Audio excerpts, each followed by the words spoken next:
Well, it was a great party until you woke up. You've been attending Catastrophe, which is a large, wild party festival experience. Moves from place to place. Currently, the place is one of the deserts in mid Nevada, one of the places that Burning Man couldn't quite make it to. Catastrophe is not quite as large or quite as famous as Burning Man, which of course makes it all the more interesting for you. You were doing whatever it was that you were doing, maybe dancing, maybe sleeping, maybe having a particularly enjoyable snog with some attractive person of your preferred uh, genders and or species, and then you found yourself drifting into the darkness. And it feels cold, chilly, a bit dusty.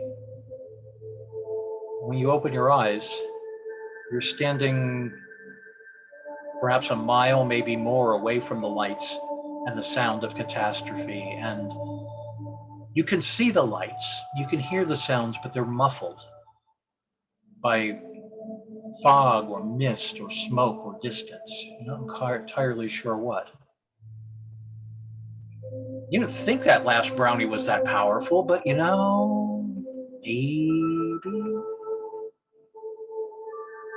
You're standing with 5 people you've never seen before, or maybe you've seen them in passing, but you haven't actually met them or talked to them. And whatever it was you were holding, whatever it was you were doing is gone. Now it's just you and whatever you were wearing at the time. When a voice says, a deep but discernibly feminine voice says, "Oh, so you're the special ones."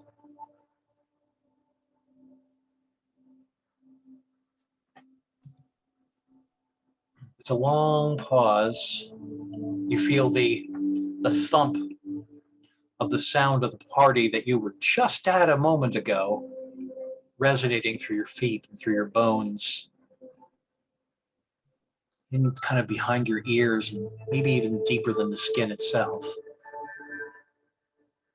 And like I said, you look around at the four strangers around you, and the distant specter of what was your home away from home. What do you do?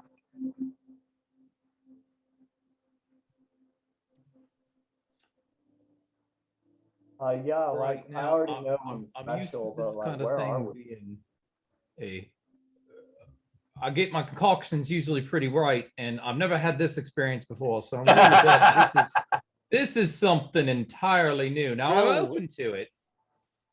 I'm hoping everyone here is open to this ride too, because whatever it is, I don't think this one's on me. Usually it takes 3 brownie to give me this far. I only had half one. They were not very good. Yeah, the brownie was kind of drier than usual. Too crunchy, cuts mouth, bad. I don't know about the rest of you, but I've been paying much closer attention to everything else. I have been ingesting, and definitely there was nothing that I did not intentionally take into myself. Good on you. Good on you. Always. You must smart. have very small tolerance. There was nothing small with what I took into myself last night.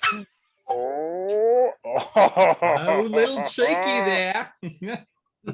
It's funny joke because it's very funny. Well, at least, says the voice, you all are amusing. Oh, we seem to have a host, although I can't quite see you. Oh, would you prefer to see me? I thought that I was already obvious. This seems like bad idea. This 4 brownie bad idea.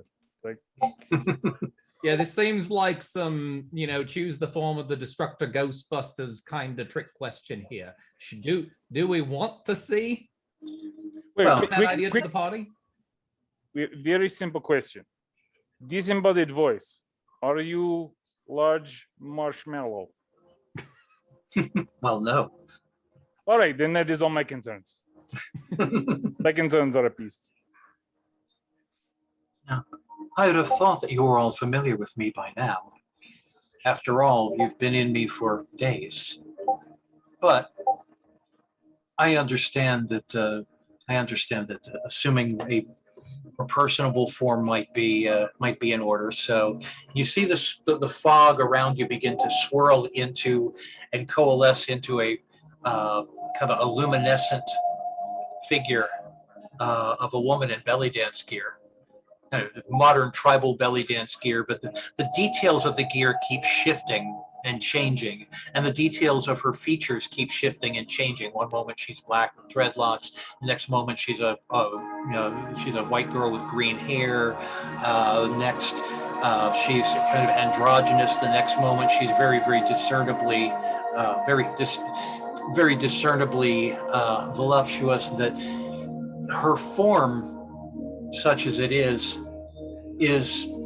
shifting and changing almost faster than your eyes can almost faster than your eyes can follow, and then eventually kind of settles into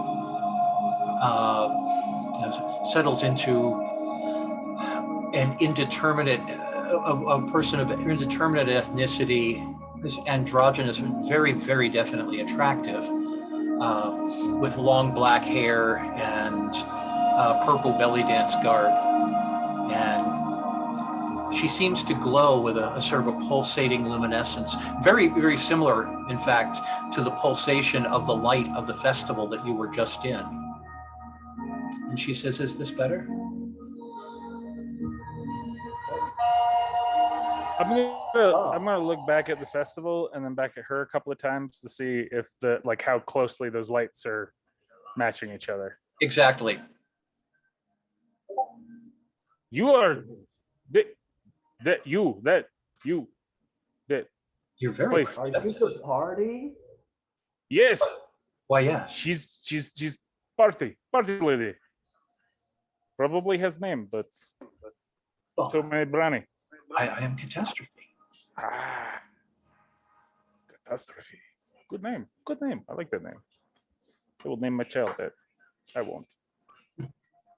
So looking around at the other, what do you all see when people look at you? Who do they see? What do they see? What sort of people are you all standing with? Snafu dresses like he's tall and very scraggly, all lean muscle, like somebody who used to run a bunch of track, and some probably like 80s punk with some cut jeans, but you can tell that like the phrase have been kind of braided, so it's punk and it's kind of grunge but very intentional. And everything about him feels like he should be in his 20s, but he's definitely looks like he's older 50s, with gold frame horn rim glasses, Cool. Thank tied you. up in a ponytail in the back. Primordial Joe looks like a bunch of cavemen threw a rave and it exploded. I love it. Yeah. Just all kinds of danglies, but they're like bits of bone or just random things that he sort of tied around himself. I am not caveman. I am rave man. Yes. It's a good idea. Well, it was a good idea 5 brownies in. So it's... Yeah, everybody else? Brownie scale of sanity. Yes. Pens, Lysor, what do people see when they see you? Dude, they see a guy who's really big on maybe the 80s, but pink mohawk and shades and beard and Star Wars shirt. And he's always got typically has instruments with him, and I don't know if he does right now, but loop stations and whatnot. You get the feeling he's into music. Mhm. Cool. Thank you. And Pat, Doe? Well, Alwyn is short and has silver hair, long silver hair, and has flowers woven into her hair, and is of medium build, and carries a bag that she keeps with her tarot cards and other tools for healing, for divination and healing. Cool. Thank you. Pen? So long, multicolored dye hair, kind of weird braids periodically throughout it. A dress that, looks probably like either like could have been Ren Fair or kind of hippie-ish or stuff. She's got a bag full of herbs with her. Definitely like got definitely like some fingers are just covered in jewelry, couple necklaces, and kind of has like almost like a condescending sort of look. Just like kind of a little bit thinking I'm a little bit better than others. What am I doing with these peasants? A bit. Feels like maybe like thinks learned more, like almost thinking Stevie Nicks goes to Ren Fair.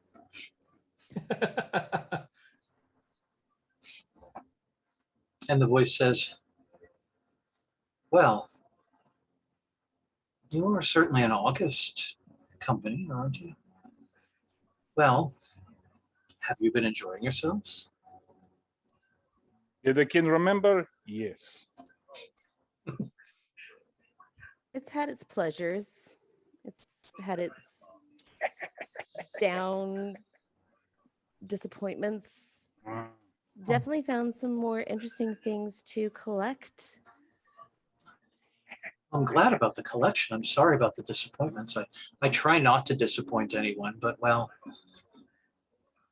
catastrophe is about change and transformation, and well, transformation is, as I think you already know, is not without its costs. Of course. Is your name Catastrophe? Well, yes, and she kind of does this very, you see, it's like a slow motion belly dance spin with her arms out and her hair flying and some scarves that she has on just kind of swirling for a moment. You notice the mist around her swirls as she moves, and then she stops. She says, "Isn't it obvious?" Right. He's You impressive. weren't kidding. You were there for my first wedding ceremony. You were pretty much there the entirety of my second marriage. Ah, yes, that was a. What were you thinking, dear? Not a lot, but man, a Free ride. brownie. Free brownie. Oh, there were far more than 3 brownies with Joe. Well, I just ain't what he had. Yeah. That sounds like a 3 brownie marriage. This isn't. I think that 3 brownies was probably conservative for that marriage. Yeah. I am glad, however, that you got out of it eventually. Eventually. So what are we doing today, Catastrophe? Well, I do like that you got to the point. As you've probably imagined, being me has certain challenges. I mean, I can appear to you, and I can hold space for multitudes, and yet there are things that I just simply can't do in this incarnation. And well, this evening, that, she says, gesturing back behind you, back behind her, is one of them.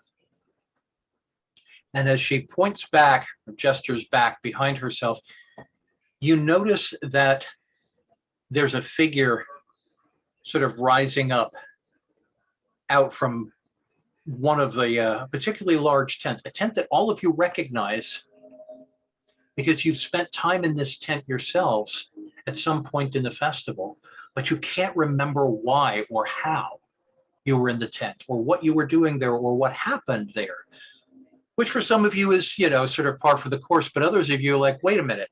I think if I remember that, I remember why I remembered that, but what's the fact that there's a ephemeral but increasingly dense figure, almost like a sort of a dancing ghostly squid, spread out over that tent and sort of whipping its tentacles across ever larger sections of Catastrophe, the festival area, might have something to do with why you can't remember. As you look at it, as you look at that figure, you notice that it's very disconcerting, almost a kind of a greasy feel sliding across your skin as you look at it. And through the thump of the music, you catch a faint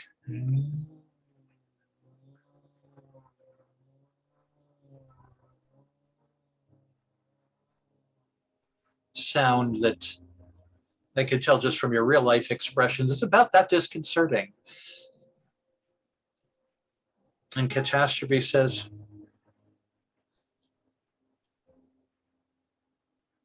I am joy. I am change. I am challenge. That is something else. And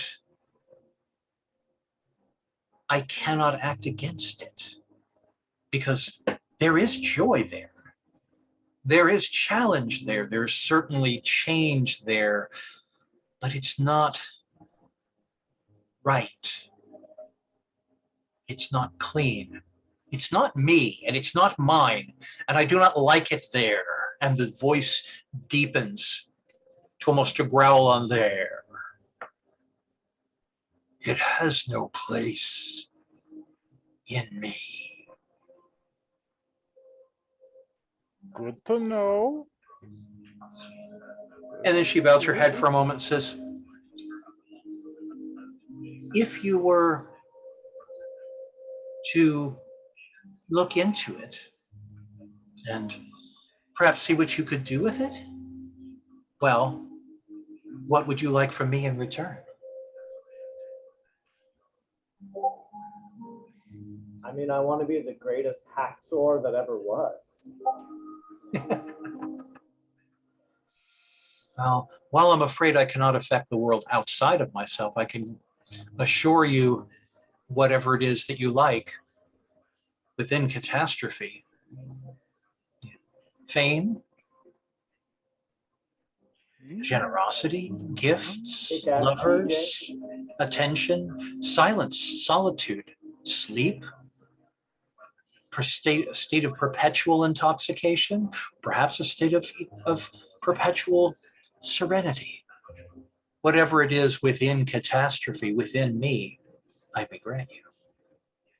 What about 50% of my memories back? I Don't can want any more than that, but just want to remember the good parts. The good parts, that would be nice. I could probably arrange for you to remember the best parts of Catastrophe and add wonderful memories to that if you so desire. Yeah. Snafu. You got has a me. book- All right. I mean, Snafu has a book on him, and almost with this kind of like, kind of look in the book, like snaps the book shut and is like, Can I ask for something possibly simple? By the end of this, could I just have one dance? That would be wonderful. She holds her, holds her hands and she bows to you. She says, that would be wonderful and beautiful. Thank you. Thank you. I'll DJ that dance. I hope you do. That would make it spectacular. I have a feeling it's already going to be a little spectacular. So what do we call that inky squid thing? What the fuck? Big. Well, Never she like Craig's. Old roommate. He was the asshole. yes. If she has her own name, I'm afraid you'd need to ask her that. Ah, that's fair. So not Craig. I will go with not Craig until then. Well, who's feeling brave? We can go ask its name. So Lysor is into the idea of being like perpetual amazing DJ. Also feeling confused on like, do we just live here now? Do we ever get out? Do I have it? Is there any kind of like equivalent insight check to know if catastrophe is generally like good or if we're trapped? okay, so make a, what is your, let's see, that would be, I think that'd be like perception plus enigmas. So do you know how on each of these dots, you roll one 10-sided dice. Generally in the storyteller system, you combine an attribute with an ability. Sometimes you'd be rolling your arete or your willpower, but if that comes up, then I'll mention it. But generally, if you're trying to perform a task, you'd be rolling attribute, dealing with that task, plus an ability, dealing with that task. If you don't have an ability that deals with that task, then you just roll the attribute. What you want to do is hit the what you want to do is beat the difficulty. The difficulty is a target number. If I say like the difficulty is 7, then you want to roll 7 or higher.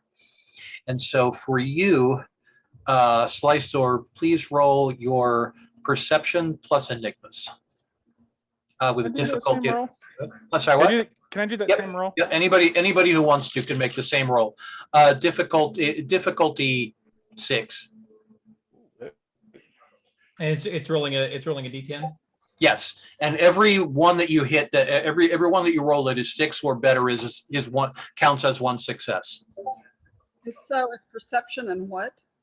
Enigmas. Enigmas is a knowledge. It's in the 3rd column over. I got a 10, a 10, an 8, and a 7. So that would be a fuck yes. And you rolled 2 10s? Yeah, re-roll those just for the heck of it. You said it was an enigma, Oh, yeah. enigmas, and what? Yeah, perception plus enigmas. Then I got another 8. Okay, cool. So yeah, you got 5 successes. You get like the whole textbook. Yes, Joe. I was just saying I got 3. Oh, you got 3 successes. Okay, cool. I certainly still have feet. No I got a success. 1, a 2, and a 3. Are you Oh. sure you have Ow. 3? Ow. I'm pretty sure they're That either seems feet questionable or now. Their hands with stubby fingers. I had a 1, a 10, a 9, a 9, and a 6. Okay, so yeah, you got some successes. Alright. So what, a 1, a 10, yeah, you got 2 or 3 successes. I just thought it was funny. I had the 1 and the 10 to counteract each other Mhm. horribly. So Yeah. 1 success. And you can roll the, basically all of you are successful. Just Slicor here gets the whole treatment. So yes, catastrophe is what you would call or what you think of as an embodiment. This kind of literally the zeitgeist, the spirit of, well, I guess it'd be Zeit, whatever the German equivalent of place is. The entity that you are talking to and that has kind of literally spirited you away somewhere else is essentially an incarnation of the festival herself. That she's gathered gathered strength and gathered personality and gathered more and more of a sense of identity, metaphysical identity, with each year and with each new place that she has visited, with each person bringing their own things to the festival. And so she could be many things. Obviously, there are elements of her that you perceive that are joyful, that are celebrant, that are transformative. And there are elements of her that are very sad and depressed. There are elements of her that are a little scary, predatory, angry.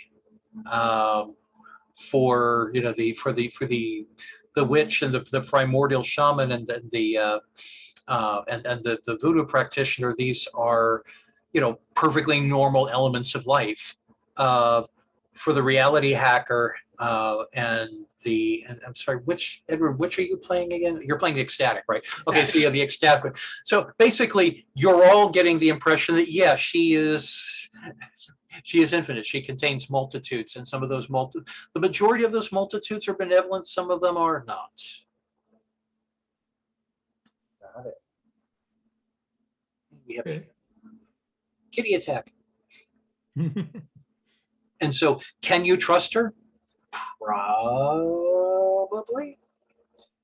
She obviously has enough power to have taken you from wherever you were and whatever you were doing and put you here. That doesn't mean trust. That right, just, exactly. And she represents this festival, which is definitely, this is the description. Mm-hmm. Catastrophe, catastrophe literally means transformation, or it also means disaster. It means something drastic that changes things. Well, she's certainly changed. Before this party, we were living in like homes, normal apartments, or oh no, you were all attending the party. You were all attending the festival of whatever, what your own free will of whatever it was you were doing at the time. It's when you were doing the festival, you were doing something and then kind of just blacked out and wound up here. And most of you were probably enjoying the festival. I leave it to each one of you to decide exactly what it was you were doing before this began. But in any case, you definitely get a sense of she means well. That doesn't necessarily mean she'll do well. There's probably not enough sage to remove that darkness. Well, another thing that of sage. You probably were thinking about burning something else, I'm sure. There's no functional difference between these two things. So Snafu's into it. Snafu's into chaos is chaos, and it's all about how you control it. It's just the mindset. Snafu's into it. Snafu's into it's definitely a of what you make of it, and I make what I want of my mind, and I can make my mind this way and I can make it that way. Can be either way. Snafu's in. Okay. It also sounds like catastrophe needs healing, and that's my job. You have just nailed it. Yep, you absolutely nailed it. That's underneath the sort of the theatrical flair there. You catch a definite sense of woundedness. You catch a definite sense of hurt, and a definite sense of, I need to ask for help, and I hate asking for help, and I have to, but I'll give you stuff. And it's a little bit of desperation, which seems odd for a spirit this as powerful as something as the embodiment of a festival. Healing can also be very catastrophic. Mm-hmm. Sorry about your arm, but there was the gangrene. Sorry, we had to go and cut the Inside camera her out. like this, of course it's going to be that much more painful to work through. Mhm. You were in the way of my bet. I'm sorry. Do I understand correctly that these tentacles, that the festival, that she is the tent and the tentacles are over her? It seems to you more like it seems to you almost more like a tumor. Not like she's the tent and the tentacles are through her, but more like she's the festival and the tentacles are a tumor kind of whipping through her body. In fact, which ones of you have, and how many dots do you have of prime or spirit spheres? That would be these two over here. I have 2 in spirit. Okay. 2 prime. 2. Okay. And the rest? I have 1. I have 2 in prime and 1 in spirit. Okay. 2 in prime and 1 in spirit. Okay. Up to 2. Okay. Cool. Thank you. So what all of you can sense, well, what all of you sense is there's a phenomenal amount of energy, a phenomenal amount of life essence, call it what you will, quintessence, ki, chi, whatever. There's a phenomenal amount of it pulsating through this festival. What those of you with spirit notice is that there is also you're feeling a kind of a pull at your soul or your spirit, however you want to perceive it. You're feeling a pull of your energy and your sacred self that's being drawn out against your will, not by the festival, but by the thing over it. You can also sense, those of you with prime 2 can sense that those tentacles are pulling energy, pulling life essence from around the festival outside of the tent, but that it is most concentrated in the tent, which any of you who are using your arts or your sciences to view that tent are recognizing this huge pulsating like a green heart. Not visually a heart, but it's pulsating like kind of like a fog of heart at the base of that tentacle, that tentacled cloudy thing. I feel like, yeah, we definitely want to help you.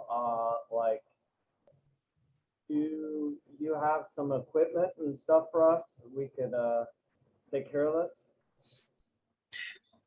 Well, you have many skills and talents. That's why you're here. I do know that you in particular depend maybe more than others on technological gear. You can, of course, go to your tent and retrieve what you need. In game terms, basically going back to your tent means getting access to the stuff that you're not carrying, but that is listed here.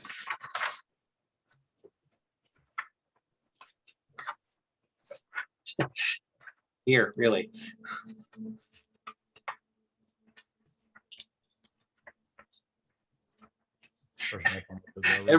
Got four pages, and every one of them comes up except the one that I'm trying to reach. You can get the equipment. Basically, right now you are there with what you are carrying. You can go back to your tents and get your equipment if you want.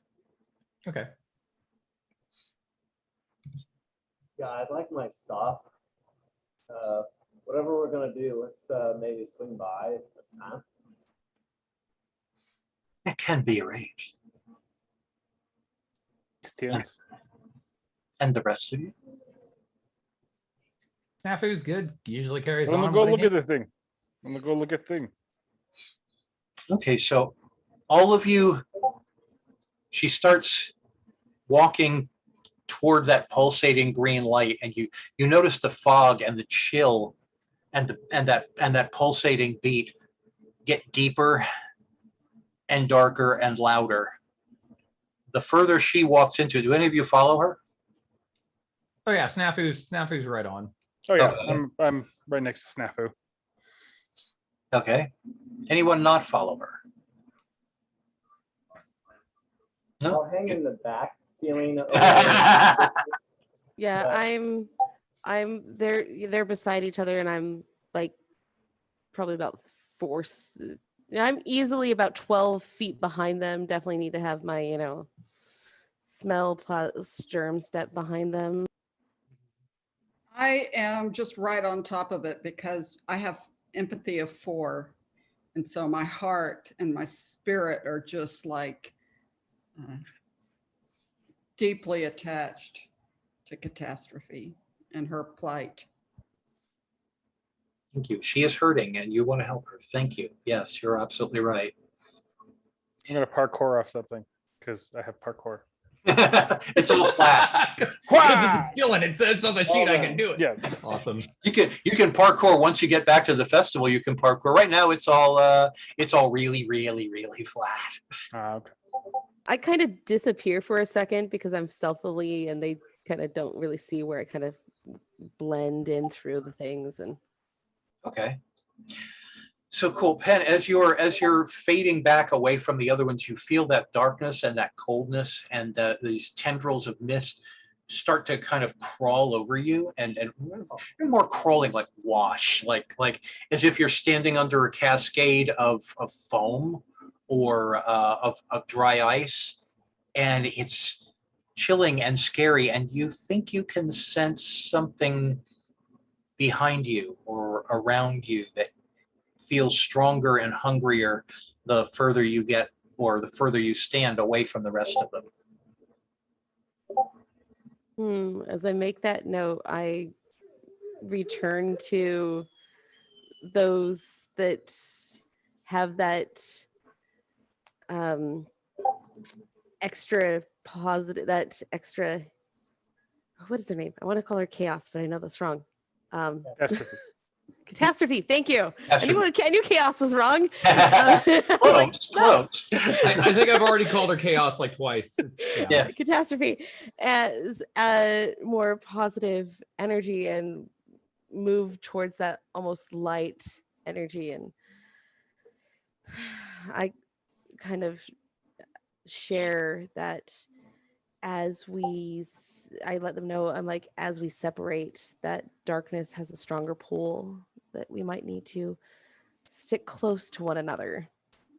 As you were moving up closer, you thought you almost kind of half heard crying and maybe some raised voices, like yelling, way in the background. Once you get in close to once you get in close to the rest of them, those sounds fade. But you definitely heard some disconcerting noises when you were away from everyone else. Interesting. Do I notice that she seems disturbed by this, or are you disturbed by this? I don't know. I kind of make a look like this, and just kind of keep it to myself. Don't really say much, but I do say the part about, that we need to stick together. Seems like when we get away from Catastrophe, that it seems like her warmth and light, kind of, we need to stay together, because there was a chill when I stepped away. Can I use my can I use the correspondence sphere to try and sense the thing, get a better sense of it, even if I have to feed it details about me, not about anything else, but just random details of Primordial Joe's life. Okay. What are you trying to sense, and how are you trying to? I'm trying to sense sort of how closely it's tied to Catastrophe, whether it Which is the green thing, or the green thing. darkness, Yeah, or- the green thing the green thing in the tentacles are. Okay. Yeah, basically see if they're direct, how directly tied are they, how much they're in, if they are alien to Catastrophe or an extension of. Okay. Cool. What are you doing to do that? I am, see, so I have my I have my the cards. My cards, my instruments of chance here, crossroads, dances. I'm going to take 2 playing cards, specifically the 2 jokers, because they're the only ones that are like exactly alike. Mhm. I'm going to stick one on my forehead Cool. and hold one like kind of so I can see it, so it looks like it's on the forehead of the thing. Mhm. And I'm kind of going to make us like do a little bit of like a sway there to get the Neat. some communion.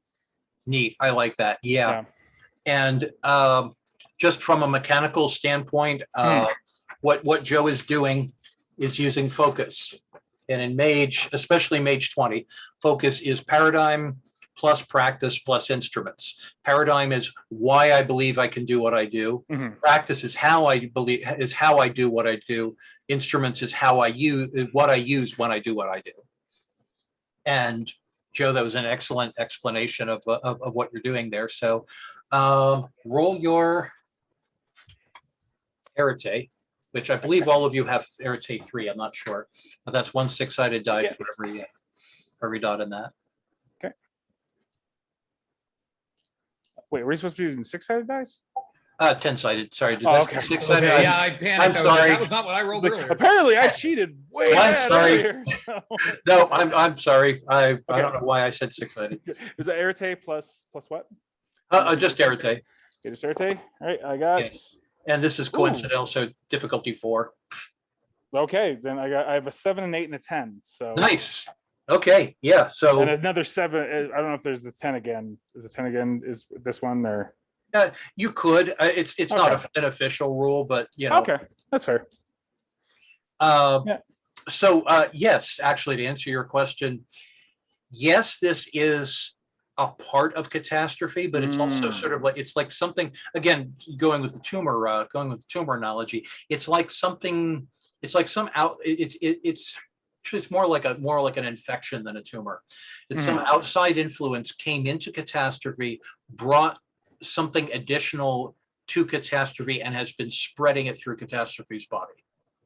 From a shamanic standpoint, it is probably that there is some kind of spirit, maybe spiritual parasite or spiritual parasites that came in.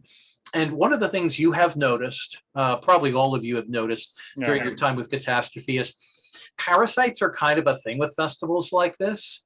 Usually, ideally, the festival has enough antibodies, mortal and otherwise, to deal with that kind of to deal with parasites, whether metaphysical or social.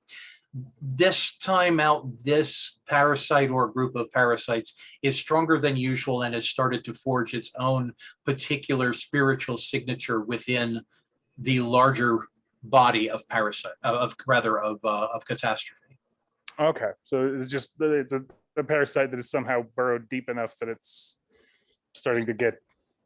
I'm going to relay everything that I got from that to everybody else. For clarification, for just maybe I'm slow in the uptake.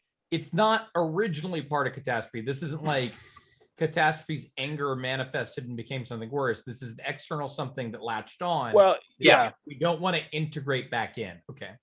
Yeah, well, there's at least like the core of it we don't want to integrate back in, but the rest of it is still sort of catastrophe. Like it's sort of the growth around the parasite. Okay. But we need to get rid of the parasite, like getting the stuff out of the zit. Okay. Yeah.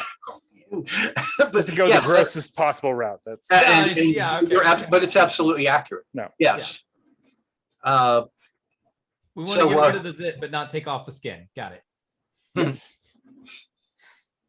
And now I just got that image of somebody. Yep, my bad. No, I should have run it through my brain twice. I'm gonna need brain bleach after that one. You're welcome. So when you relay this, catastrophe herself stops walking, spins around and says, "Yes, thank you. Yes. I welcomed them and they they've worn out their welcome and they're abusing my hospitality and I don't like it. But I can't have them to leave. That is how many these spirits get. They stay too long, they get a little woo, have too many brownies, know what I'm saying? And then, you know, bad times for everybody involved. Normally, I and my fools, and you recognize that she's referring to the holy fools, which are sort of a kind of the unofficial wardens, or not the police, because that has really horrible connotations, but the people there is a staff within Catastrophe called the Holy Fools that gently ask people who are being douches to leave or else. And so when she says, you know, normally my fools can handle such people, but this, I'm afraid, is beyond them. At least for now. Some assholes Would you like to be my way fools? bigger than you think. But yeah, suddenly she goes like, would you like to be my fools tonight? I got nothing better to do. So as she says, would you like to be my fools tonight?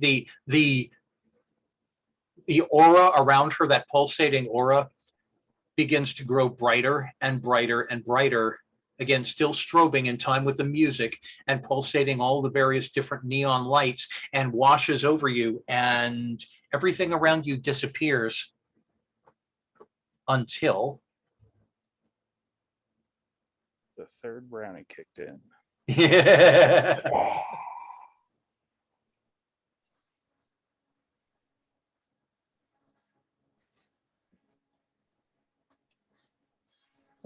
You are know, you should- laying. Sorry, go ahead. Oh, I was going to comment that maybe he should cut back a few brownies per day. But then what will I do with all the brownies? Then they're gonna go bad. And those last few words, both the last few words that you say, Penn, and the last few words, it just sort of, anyone here who has been really seriously intoxicated on a psychoactive can probably recognize the what would we do? Sort of sound perception distortion. Your last few words burned into a sound perception distortion as the light grows and then fades into darkness and then fades back up to the techno beat around you, and all of you are laying on the ground, or rather I should say on rugs that are on the ground and pillows and so forth. All of you are kind of piled together, a puppy pile together, wrapped around each other, whether you would have thought of doing that before or not. And you're in the middle of a very large vaulted tent with bright lights pulsating, and other people who are curled up around you, or some of whom are making out, some of whom appear to be sleeping, one or two of them seem to be snoring. Again, in the middle of this tent, where a pulsating beat is rising up through you, and the light is that same color green of that pulsating green heart, and you can feel the beat reaching into you and pulling out. And you're sort of you sort of find yourselves involuntarily moving with that beat as you realize where you are. What do you do? Can I so we are all mostly back in reality? Well, reality in quotes, but probably. Okay. You're definitely in some place that is recognizably a camping catastrophe. Can I say when she asked if you would want to be be one of the fools, can I say that Snafu did something a little different? Sure. I think when she asked if we wanted to be her fool, Snafu actually is like, actually I'd like to be, in a sense, a dance partner if you wouldn't mind. See, I've been working on this spell, and I think you're gonna need all the fools you can get and I've been working on this spell. And he flips the book back open. It's a spell that allows an ultimate chaos and an ultimate kind of change. And I think maybe you need that tonight. But in doing so, I think I read the spell wrong. It says that you need, I thought it said that to finish the spell, you would summon catastrophe, but I think I read it wrong. I think it says you have to accept catastrophe. And I think if you're gonna face this tonight, I'd like to be a support, and maybe I don't leave here. But if you would have this dance with me, I'll help you through this the best I can. And he holds his hand out and waits to see if she accepts maybe his final spell. That, by the way, is beautiful. That's fucking great. I love it. And she, as you sense, you're having that same sort of, all the rest, the rest of you are only barely hearing a kind of in the background of what the two of you are saying. For you, Snafu, basically everyone except Catastrophe has faded away into this bright wash of light. She kind of coalesces into that form, into the most beautiful woman you have ever, or beautiful person of your preferred gender that you have ever seen. And she says, thank you. Yes. And she takes your hand and she says, might I offer a heart salutation? Do you know what a heart salutation is? Do you, Edward, know what a heart salutation is? No, actually. Okay. So she reaches and says, may I offer you a heart salutation? And reaches for your hand. And then takes your hand, presses it to her sternum, and presses her hand to your sternum and covers each one with her hand with your hand, your hand, or her hand with your hand with her hand. And the two of you, you can feel yourself accelerating, sort of like towards this imaginary, not imaginary, rather, the word I want, sublime sort of like hyperspeed.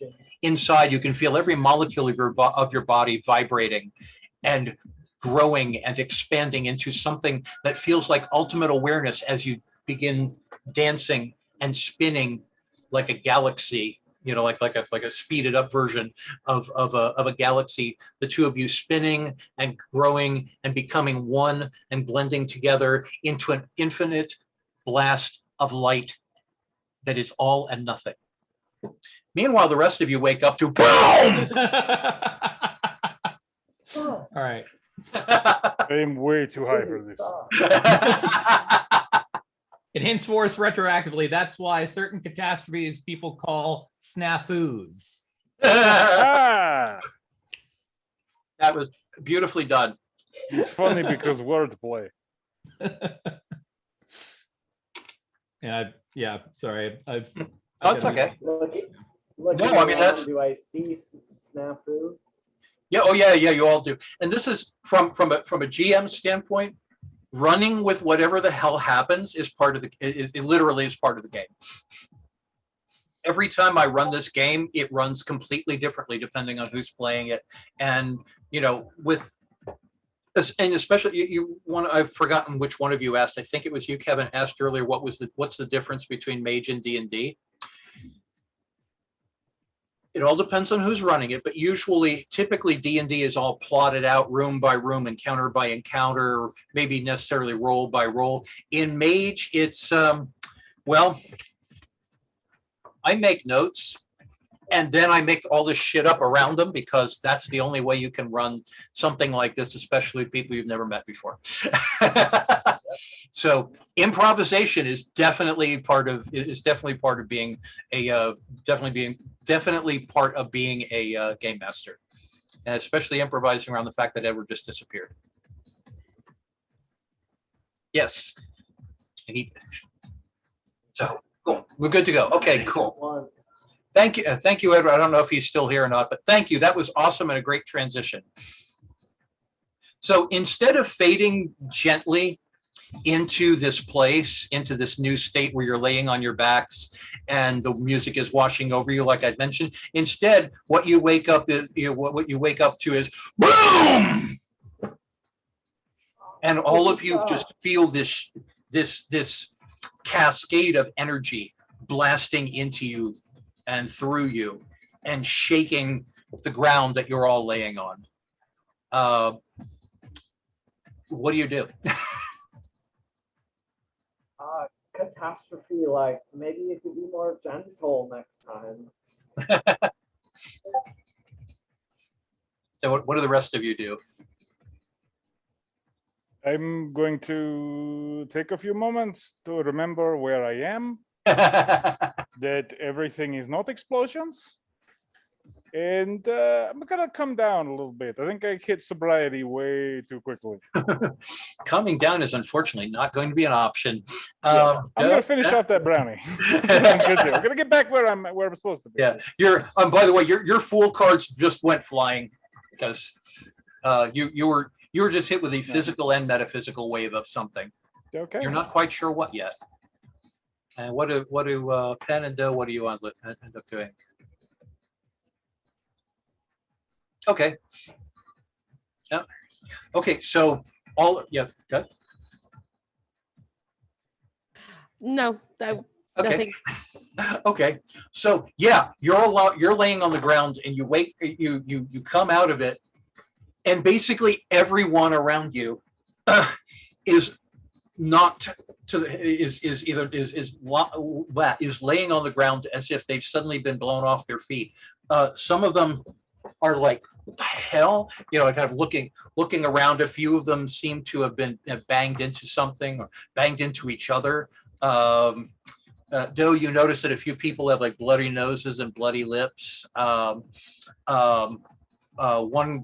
person is cradling his hand and wrist. Oh fuck! Oh fuck! Oh fuck! Oh fuck! Oh fuck! And essentially, you are, as I mentioned earlier, in this tent, but this tent has suddenly been hit by some sort of impact or explosion in the center of it, and so the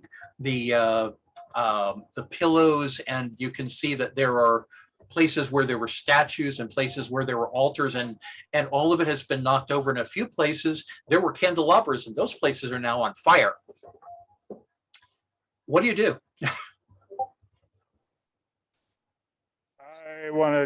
Can I use forces or something to ask the fire to stop burning the tent down? Yeah, you can try. What do the rest of you do? I'll get back to that in just a second, but I want to get everybody get your first reaction, and then we will handle how you respond. Yeah. I'd like to pull out my very smartphone and hack the sprinkler system. Okay, there isn't one.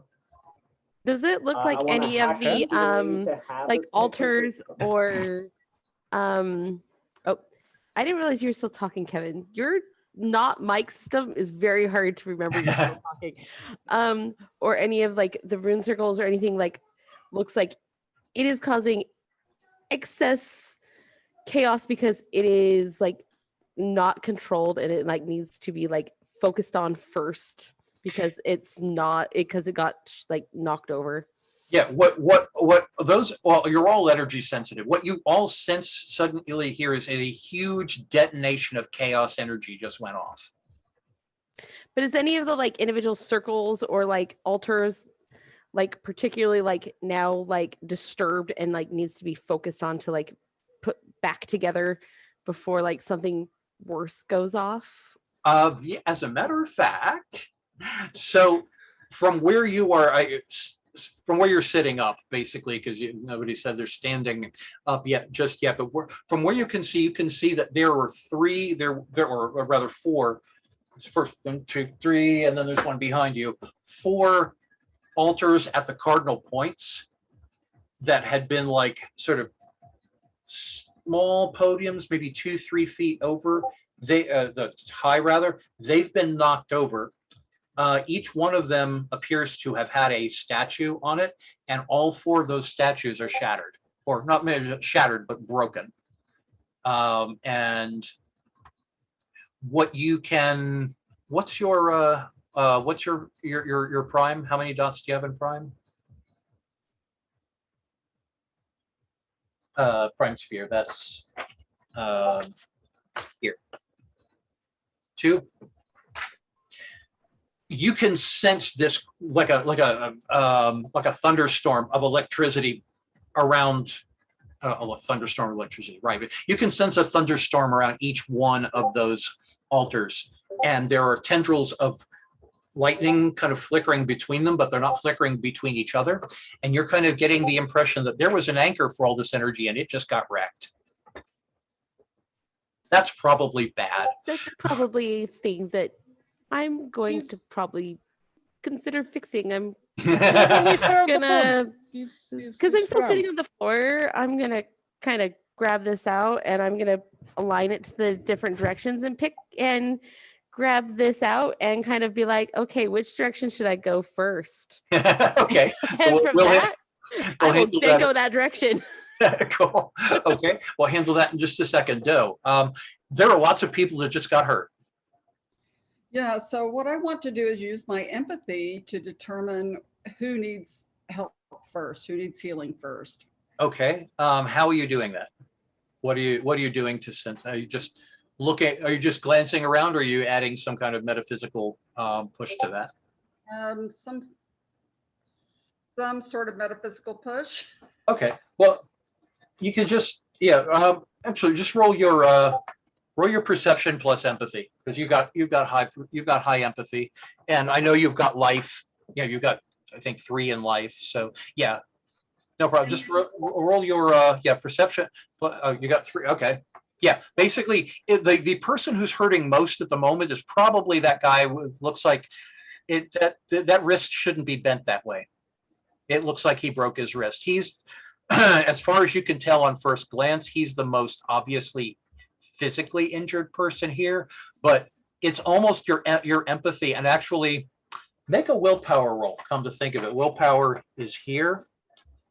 Roll 1 6-sided die for every point in willpower. Difficulty 7, because I just realized your empathy is probably overloaded from all the stuff that's going on, all the people that are hurting. Actually, let's make that difficulty 8. Oh, I only got 7. Okay. You rolled a 7, or? I rolled a 7. Yeah. Okay. Well, you one die for every dot of willpower. Oh. Yeah, I think you've got 5 or 6 dice. 5, yeah. Yeah. So roll 5 dice, and let me know of anything that's a 7 or higher.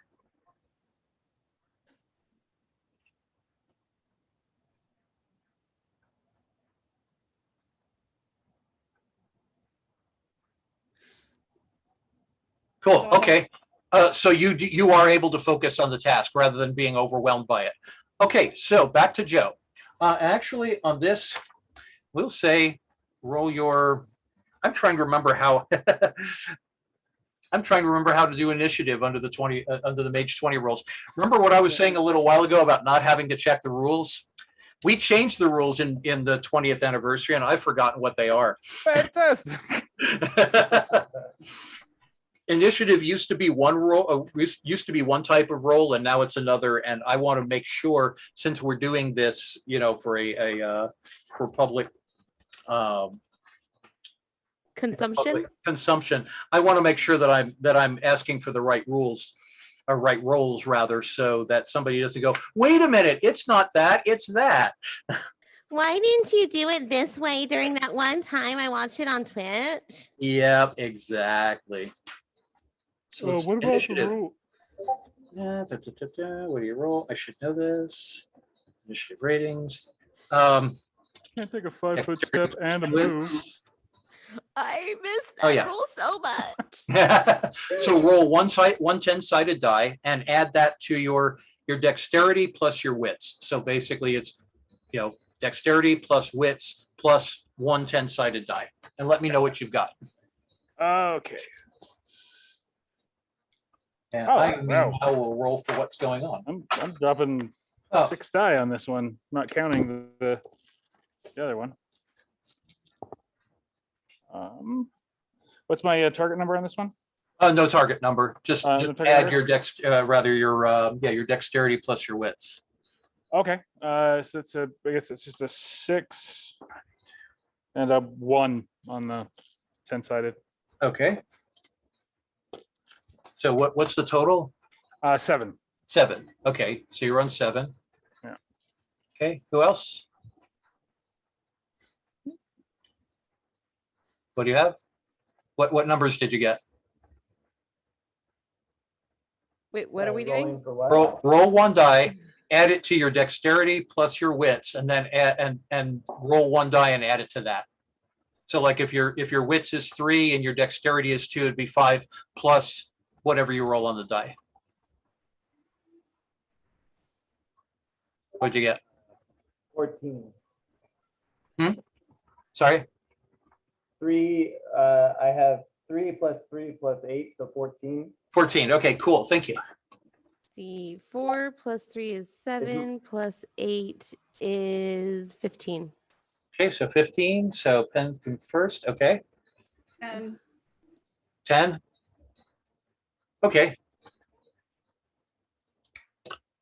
And let's see, Joe. Yeah, you got Joe. What'd you get? For the initiative? Yeah. 7. And you got 7 total. That's right. Yeah, I rolled. Okay. Crap on the dice. But I'm Okay. good everywhere else, so it's kind of still garbage. But yes. Okay. So yeah, Joe, your response is kind of like, wow, dude, that's a lot. Doe, you are dealing with the emotional inrush of suddenly coming out of this strange trancy realm into sudden chaos and people in pain. Slicer, you can act. You can pull out your smartphone and start looking for the fire extinguisher system that isn't there. And Penn, you act first. The rest of them are kind of going, what? You're like, oh shit, king, act. What do you do? So yeah, I'm sitting there and I'm like, okay. So I feel those things and I'm like, okay. So I've got my trusty, because I'm like, I see those 4 things and I'm like feeling like there's buzzes and I'm like, okay, I need to like figure out which direction to run first. And so I'm still on the floor and I'm like, okay. I have to pick which direction, which I know, like, because I've got the thing, and I'm picking the direction, which I'm thinking is that I'm gonna probably mispronounce this horribly bad, which is kind of, I'd say it's probably a pagan tradition, which would be the Enstoria. Okay. I think would be like taking this out to figure out which direction is to go like fix one of those statues. Yep. Triage, spiritual triage, which place is most fucked up? Basically the same thing that Doe is doing. Yeah. Yep. And this is from a storytelling standpoint, this is the difference between paradigms. This is one person is doing it this way, one person is doing it this way. So yes, cool. Let's see. I'm just going to skip the roll on this one and say that it's the one to the west. Okay, Is the worst energy leak. So I head over there, and how in the am I gonna fix this shit? That's the question, isn't it? That is literally what I say as I get there and I look at it and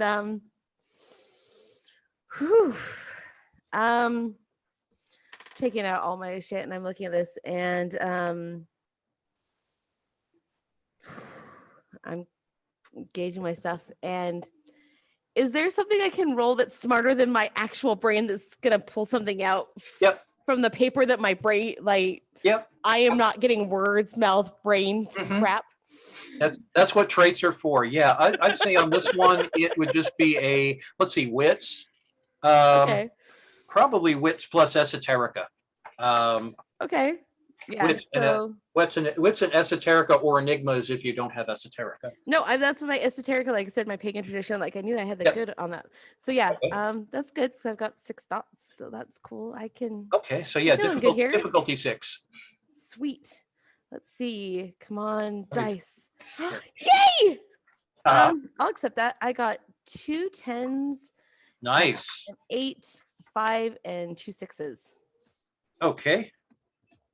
So probably the best thing looking at, you know what you could, the best thing you could do is ask your ask your avatar, the animal that you are that you are kind of soul, the spirit, the spirit, the animal spirit that you are that you relate with closest. Okay. Ask them, what do I do here? You know, dear avatar, maybe possibly actually a deer. What animal do you gravitate toward most? What animal is do you relate with most, or does Penn relate with most? Was that on my sheet, or is that something I had to figure out beforehand and I forgot to totally do? And I'm gonna have to pull out of my butt because I'll pull something out of my butt quickly. This is totally a butt pull situation. Yes, I like butt pull situations. I'm feeling manatee, not which make I have hamster no idea joke. why, Okay. but so I'm connected to manatees. So I am communing with a manatee, asking a manatee, which is in the west, which I can only guess because it's on the western continent, and how I fix this. The thing that we're laughing at is came across in chat. Yeah, I don't know if the audience can see it or yeah. not, but Yeah. Sweet kisses. Yeah, it's actually quite hilarious on the conversation here. I hope everyone can see this because if not, you're missing out. But yes, so I am communing with my manatee avatar and really hoping it's giving me some good information. sorry, couldn't resist. Okay,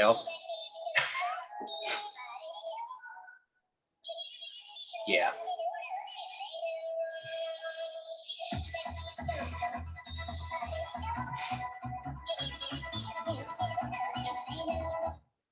And in making that hamster joke, I just misplaced myself on the soundtrack. Sorry.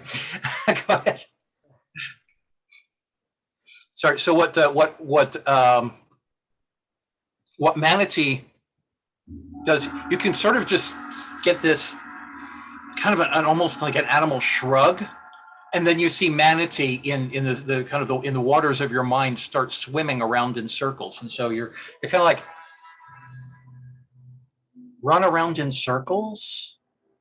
Well, wait a minute. If I go counterclockwise, maybe I can contain the energy. So that's sort of what you do. You can run with literally run with that idea. You start running widdershins around the around that crackling energy storm, and sort of reaching into it and kind of trying to maybe take it into yourself. In fact, you can.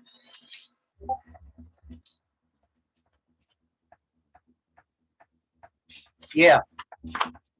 So when you're doing this, I'm not even going to have you roll for this, just because this is also handling things kind of on improvisational. But you start taking that lightning. The lightning starts going into you as you're running around, and you feel it kind of shuddering and all through your hair. Your hair is standing up on end. All the hairs on your body are standing up on end, and it's really, really, really super invigorating. So you go faster and faster and faster. So what the rest of you notice while you're fumbling through, actually no, Slicer, you're next. So she is starting to run around in circles, and you see that electricity rising her hair and making her clothes, kind of do the static electricity dance. You've got your cell phone out, your smartphone out, you're fumbling around on it, trying to find, and you realize that there is no sprinkler system for you to activate. So what do you do? All right, tapping my high-tech shades that are connected to my very smartphone. I'm assessing the situation of her doing these circles, maybe kind of picking up something of what's happening, and I would love to see if I can grab an instrument nearby and kind of play some melodic techno something to assist her in some way. Okay. So what kind of, did you say melodic techno? Do you want to bring the energy up or bring the energy down? Oh, wow. My instinct is to bring it up. Okay. So you can hack into this. You can hack into the sound system. I won't even have your roll for that. You hack into the sound system, and basically what you're hearing now on the soundtrack starts rising as people also start going, what the fuck? And other things start to happen. The other things that start to happen is, first, what all of you feel rather than hear is like a scream, this high pitched, yeah! Which, yeah, literally, it hurts your ears even as you recognize that it's not your eardrums that are responding. It's your soul that is responding. The people who are standing or laying around all cringe away from the sound, which the sound originated from the center of the blast. And you see some people fall over, holding their ears, some of them holding their chests. And you see a few people stand up very quickly, and one of them, a woman, really just absolutely stunning, beautiful woman with long, cascading, curly red hair, who's basically who's wearing only a black skirt and some body paint. She stands up first before everybody else, and she's like, "Trainwreck, Tash, Fox," and she's like pointing in different directions, and these various people kind of get up. One of them is this really like tall, bulky, like road warrior dude. One of them is sort of a voluptuous woman with really, really thick, long, dark, long brown hair, and also dressed in sort of a belly dancer garb, though not like Catastrophe was. And she's got this black paint across her eyes, and she gets up responding to that. This sort of androgynous, almost skeletal looking dude, question mark, maybe, who's very, very pale skinned, probably wearing one hell of a lot of sunscreen in the Nevada desert, and wearing kind of abbreviated black fetish leathers, gets up, and all of them rush over to different corners, and one of them comes back, the big like biker looking dude comes running out with a bucket of water.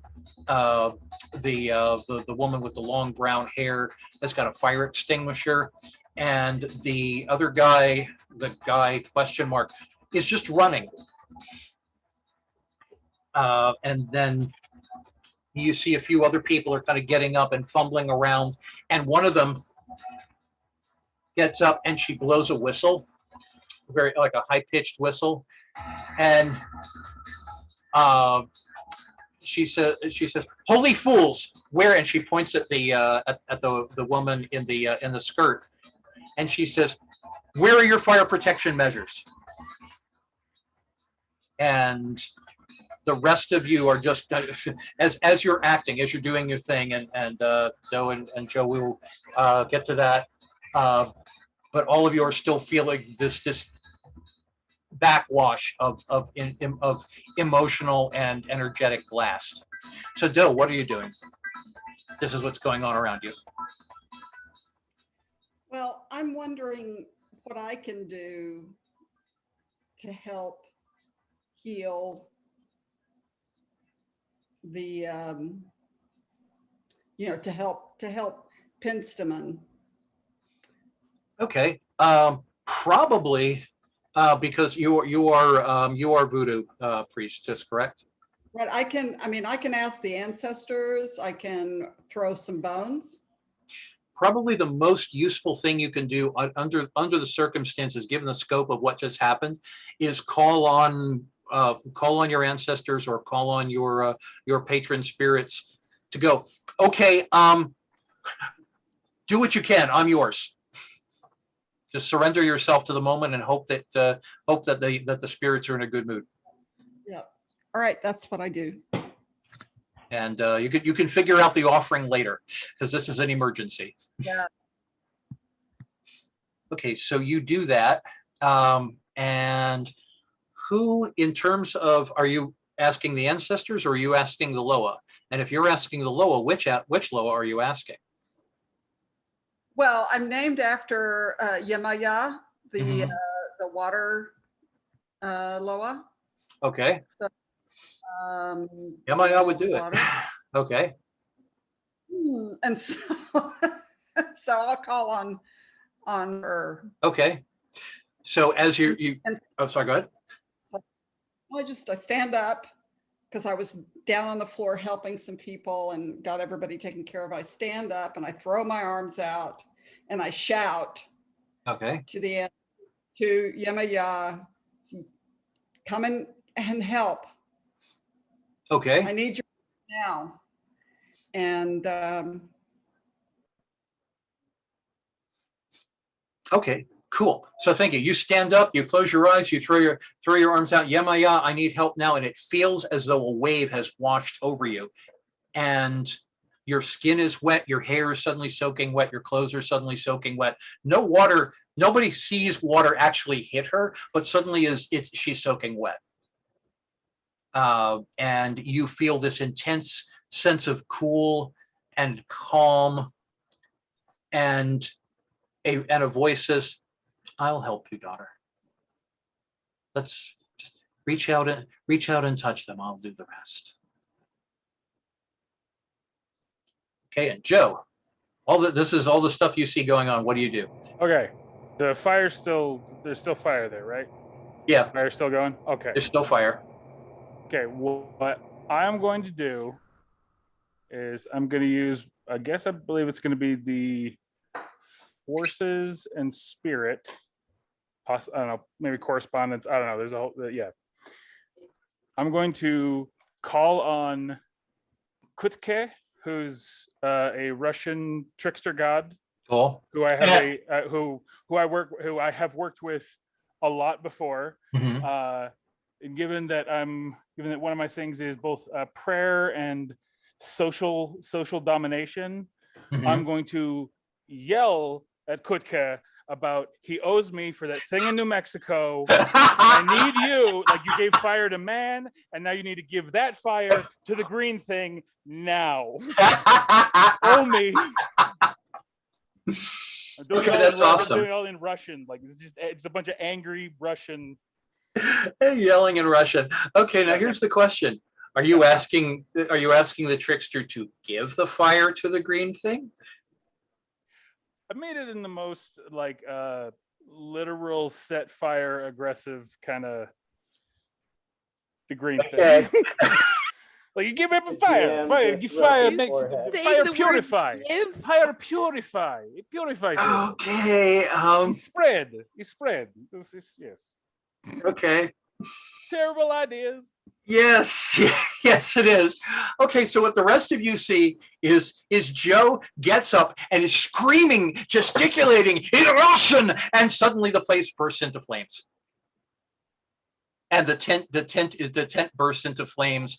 You're inside the tent. Suddenly, this rush of heat, which all of you feel, even you, Yemaya, feel through that. It was essentially you felt a wave wash over you, and then suddenly the water began to boil.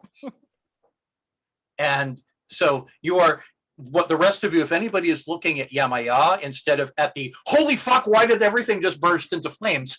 Yemaya suddenly was drenched and now is steaming. And people start screaming and running.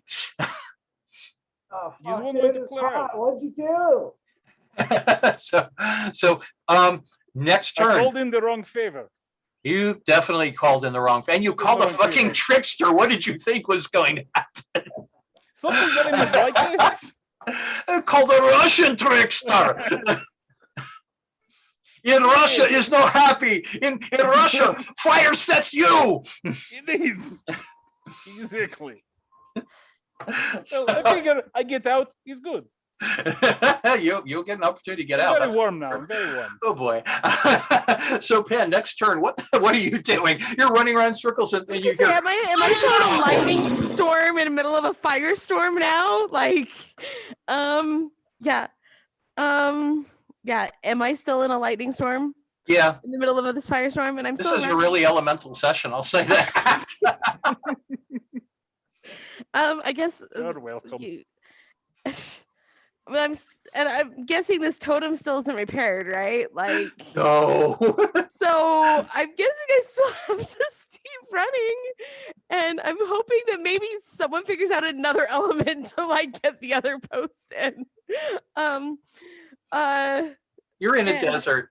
I know, yeah, and this fire's not going out. I'm hoping there's not like. Yeah, there's just gonna be a lot of burning. I live in deserts. I know how big these fires go.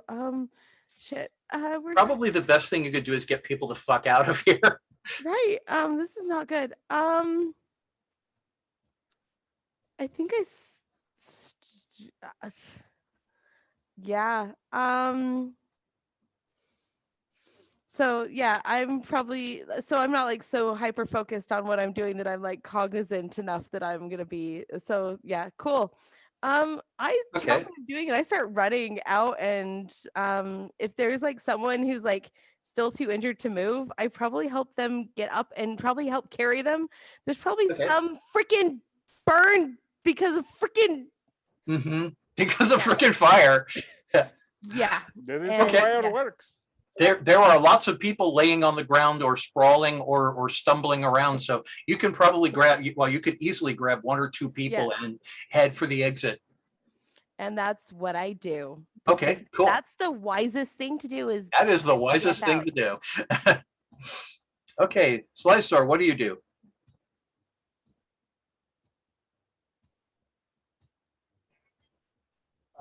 So I got my tunes going to try to help. It's got a great soundtrack. Yeah. The fire has a wonderful soundtrack. But then I get singed with fire. I'm like, oh fuck. Shit. Okay. Tap into my goggles again to see if there's any kind of contingency to contain the situation, or if I need to get out. Like any kind of. So while you're doing that, very, very, very, very quickly, and you feel the heat washing in and the air in your lungs starting to get drawn out, what you sense is, yes, there are fire contingencies. This is a festival in the middle of a desert. The Holy Fools, the actual Holy Fools, as opposed to y'all, do have a fire control vehicle. This has happened way too quickly for them to respond just yet, but you can probably activate it faster than they will realize what's going on. All right, then I'm gonna direct my music techno powers and say, we gotta fucking hack this fire, y'all. And I play a higher pitch beat to make them come even faster. And if I may, their water cannons, wherever they have, like double in size, and they're gonna really be able to put out this fire. Okay. Let's see.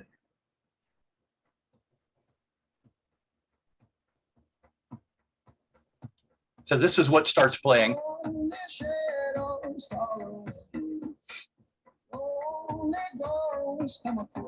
And so this starts booming out over the sound system, immediately discharging, what had been, or immediately skipping over what had been playing before that. And basically that'll take your whole turn to go, oh, this, okay, fine. In all of your heads, you hear Catastrophe's voice going, "What did you do?" It's fine to fix it. No service. No service. I can't hear it. No, you're breaking up.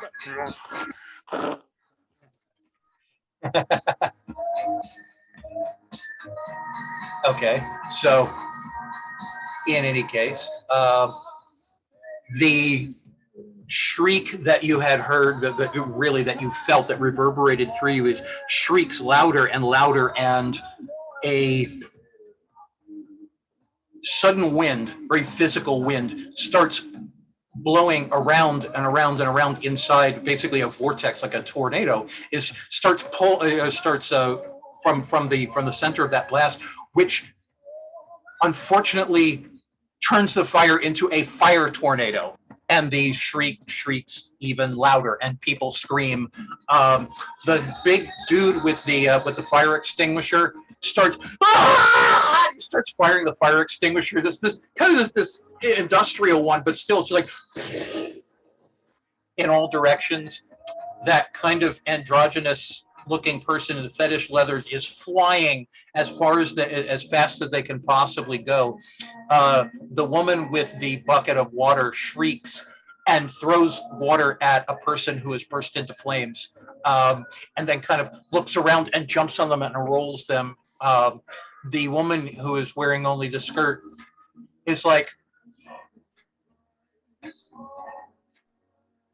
Ilana! And calls out, and you feel a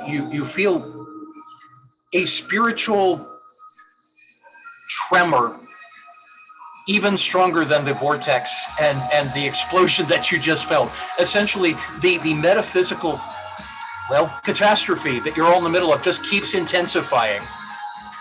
Joe, what did you do? What do you do now? Oh, is it my turn? It's your turn. Okay. What do you do? And you hear sirens going off. Yeah, sorry, go ahead. Is there, like, beneath all of the rugs, is it just like sand? Is it sand, or is it like a sand desert? It's like dust. It's a dust desert. It's a dust playa. Okay. I mean, you could potentially summon the earth to put this out, but do you think that'd be a really good idea considering what you just did? Oh, I'm full of terrible ideas. This is how this is playing out. I have two options, both of which involve the Russian god Stryborg of the wind.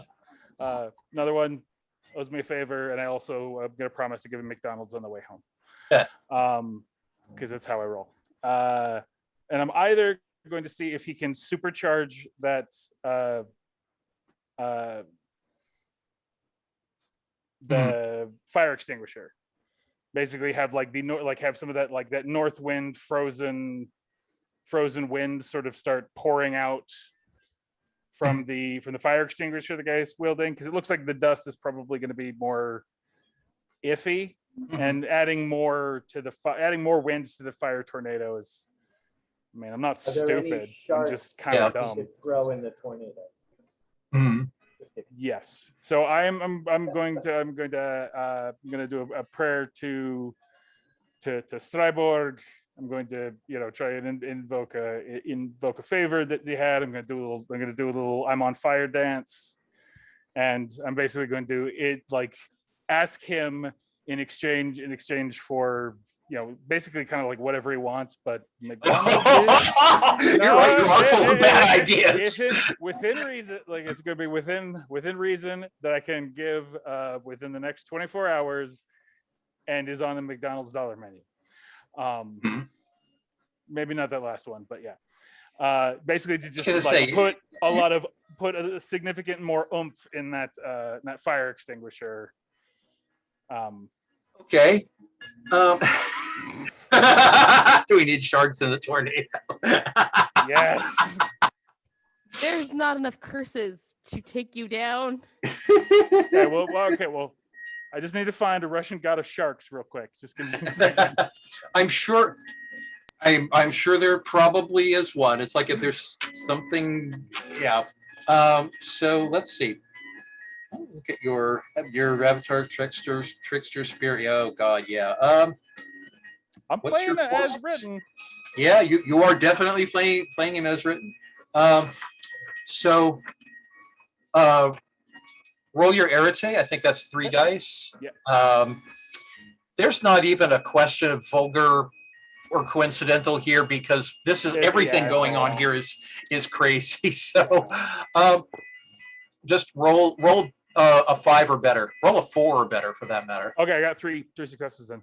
Okay, you got 3 successes. Yeah. The guy who has the fire extinguisher suddenly gets kicked back as the fire extinguisher the fire extinguisher chemical goes and starts jetting out to a power and extent that that container could not possibly have held.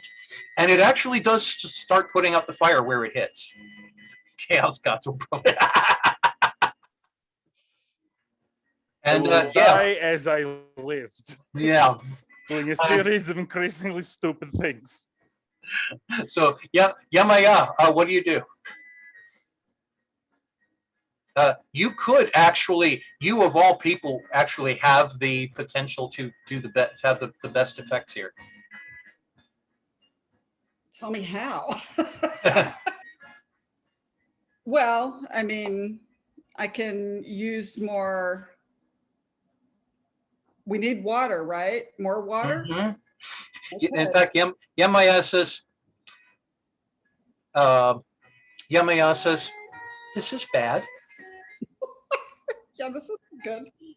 How much water would you like? Rain, tsunami.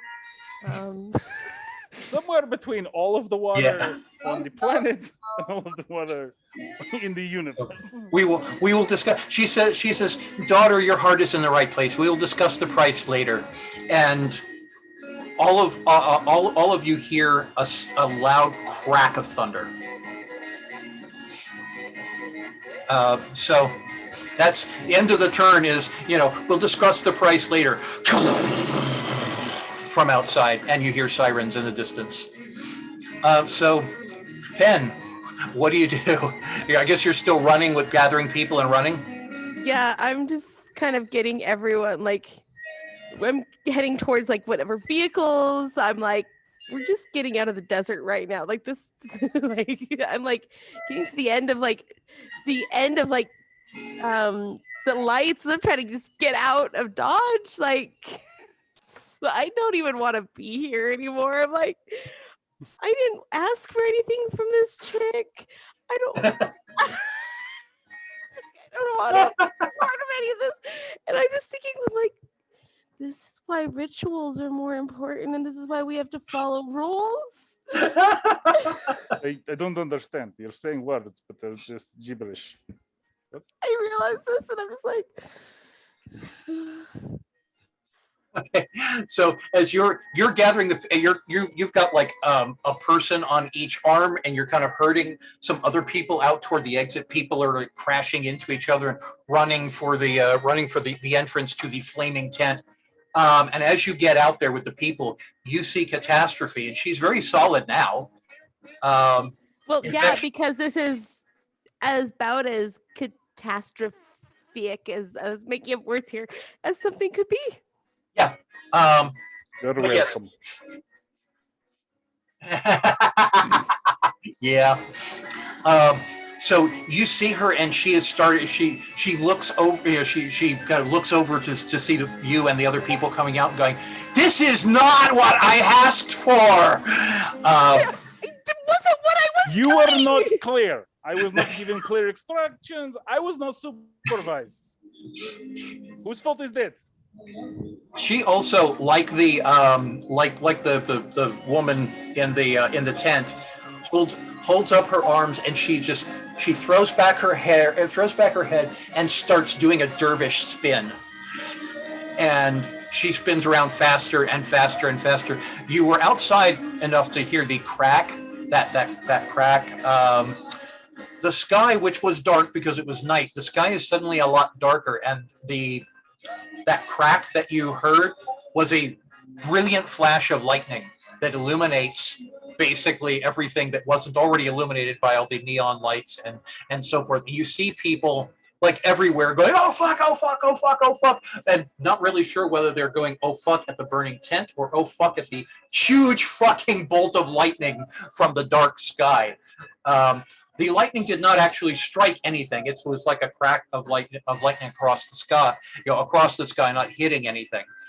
But you can see, nobody else can unless you leave the tent. Can see that greenish tentacled thing is now kind of like reaching at the sky, like doing this thing rather than kind of reaching out around the festival. And all of you are hearing feeling really, this resonating shrieking in your in your bones, and you also can see what looks like firelight, fire engine lights off in the distance, in what you probably remember, if you could get a moment to think about where get your bearings and remember where things are, from the Holy Fools emergency station.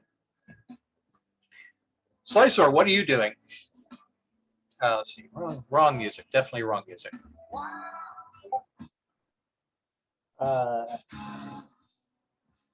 Yeah, can I tap my glasses and try to study the inky tentacle thing to get a sense of weaknesses? Of weaknesses? Yeah. It seems to have, like, Everything. fire. But basically, what you can do, what you can figure out in what's going on, is that every pattern, almost every pattern imaginable, has broken down. The whole thing is a weakness at the moment. All right. Welcome. Well, yeah, can I just grab an instrument and try to enhance what's going on? Yeah. Do you want to enhance what's going on, or do you want to calm it down? Oh, yeah. Sorry, I thought you were saying all the craziness was hurting the inky thing. No, the chaos is piling on chaos is piling on chaos. If you can think of something that would calm things down, that may help. Actually, that would probably help, like, a lot. All right, I'm gonna play some like just chill, like what you would listen to when you want to have a good trip on psychedelics. You know what I'm talking about? And try to just lull things to chill out a little bit. Okay. Let's try.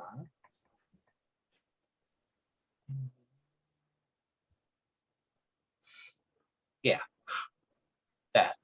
So you're trying to play something that slows things down.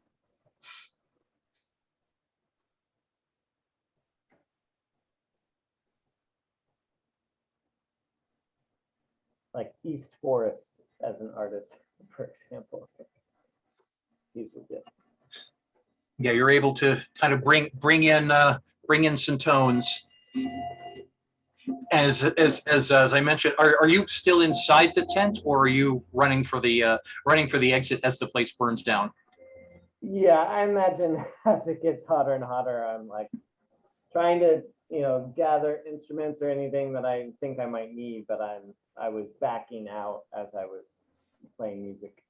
Okay, yeah, there were a few acoustic instruments laying around. Probably not going to get grab a guitar that's like 50 feet away. Probably not a great idea. But you have your instrument, and that's what matters.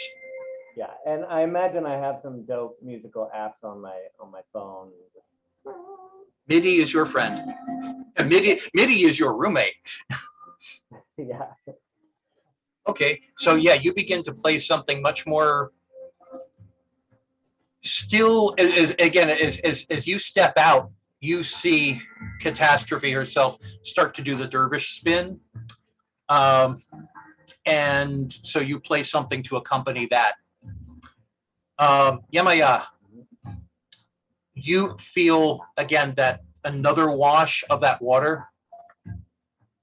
And Yamaya tells you, Yamaya, your Loa tells you, I think we have something that can help you.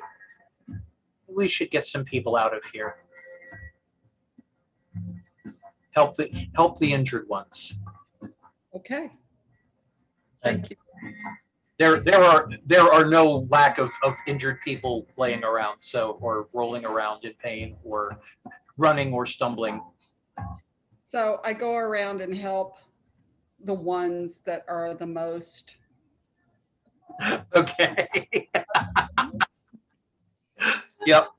So okay, you can scoop up some people like Penn did and herd them toward the herd them toward the entrance of the flames.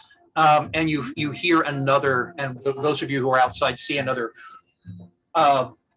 basically a dance of lightning in the clouds directly overhead, and the squid-like spirit presence reaching up, and the tentacles kind of reaching down, reaching up and connecting with the lightning, and the lightning kind of reaching down into them as as Catastrophe herself spins faster and faster and faster and faster. Joe, what are you doing? Or are you making it worse this turn? Well, don't challenge me like that. I mean, how many people are left? How many people? Oh, dozen. There are at least 24 people in the tent. You haven't exactly had a chance to count them. There are still lots of people. I am just going to do a quick search here, but I'm going to call in another favor, but I'm going to try and get some kind of earth spirit or god basically to pull everyone under and out, and then throw them out the edge, so they're no longer in the tent, and I'll be the only one standing in the tent. Okay, so I want to make sure that I understood this right. Are you asking an earth god to grab people and pull them out? Yeah, basically like to pull them down into the dirt, and then out and then up. Okay. I'm looking at Anthony over here going, man. There's medical personnel somewhere. Yeah. So, roll your arete. Okay. Let's hope I don't screw this up. Yeah, and five or better. Okay, I got a 1. That's good. No, it's not. That's really bad. Okay, well. No, I mean roll 3 dice. No, I did. I rolled 3 dice and I got 1 that was it was an 8 and 2 1s. Oh, you got an 8 and 2. Oh. Yeah, that's why I was like, no, that's bad. Yeah. Yeah, that's bad. Okay, so so just before you hear a Russian accented chuckle, or just you hear a Russian accented chuckle. Yeah. And in a very old Slavic language says, "So it will be."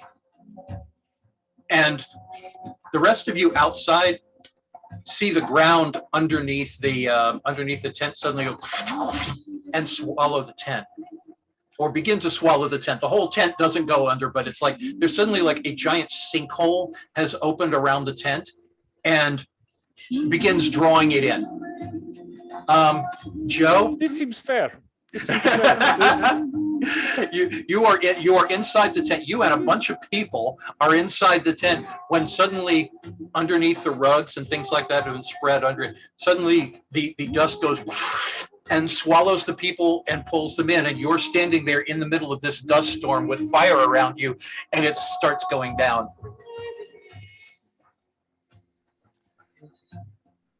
I'm gonna drop some acid. That's what I'm gonna do. You're gonna be dead by the time it kicks in. Yeah, I'm gonna be. You know what? I'm gonna be dead here anyway. So let's see how this goes. You're definitely playing the you're definitely playing the character. Okay. So, those of you who are at this point, the other 3 of you are outside, and this is what you see.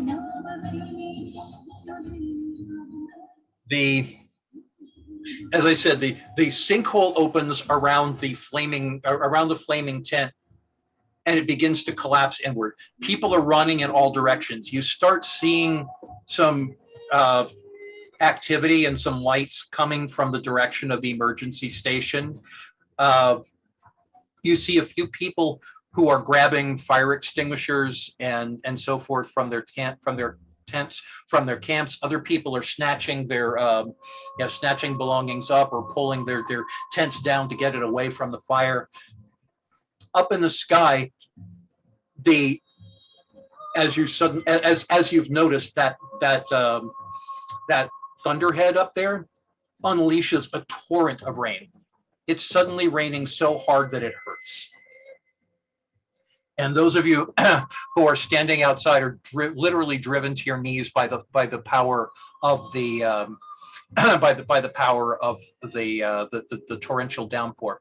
And Joe, you being the other person who was in there, you're noticing just before things got swallowed up, the woman with the skirt who is like this going, Inanna looks at you, looks down, and gets swallowed up herself. And what do the three survivors of you do? My first question is, when the tent is swallowed, is Catastrophe still battling up there, or is Catastrophe like blinked out or like affected by the disappearance of the tent? Catastrophe is still spinning in a dervish trance. Okay, and the black tentacle thing is still going on. Like this is actually that pretty much when the rain poured down, you said the tentacles sort of just faded. Okay. Like smoke, like green smoke. Okay. In the downpour. You're welcome. Do we still sense a dark presence, or does that seem to have taken care of it? What you sense is essentially a titanic elemental vortex of chaos and fire and rain and energy that centered and water storm centered on this one place. It's if any of you are looking with either with spirit sight or with with energy sight, essentially what you see is a tempest of elemental, an elemental tempest of energy being essentially extinguished by a combination of mud and water. The fire goes out. The tentacle things, as I said, kind of dissipated. There's no sign of the shaman. There's no sign of the woman who crawled out to Inanna. Most of the people got out, but not everybody. The woman who had the bucket of water is out. The androgynous person is nowhere to be seen. None of you see the big road warrior type guy. As the rain continues to fall, soaking everything, shorting out electrical places here and there, the fire truck rides up, and a number of holy fools dressed in protective gear rush out and start trying to put out a fire which is already going out on its own.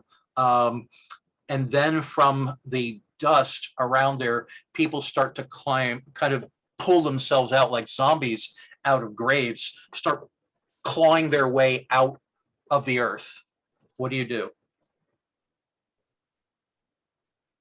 Maybe Joe didn't screw up so bad.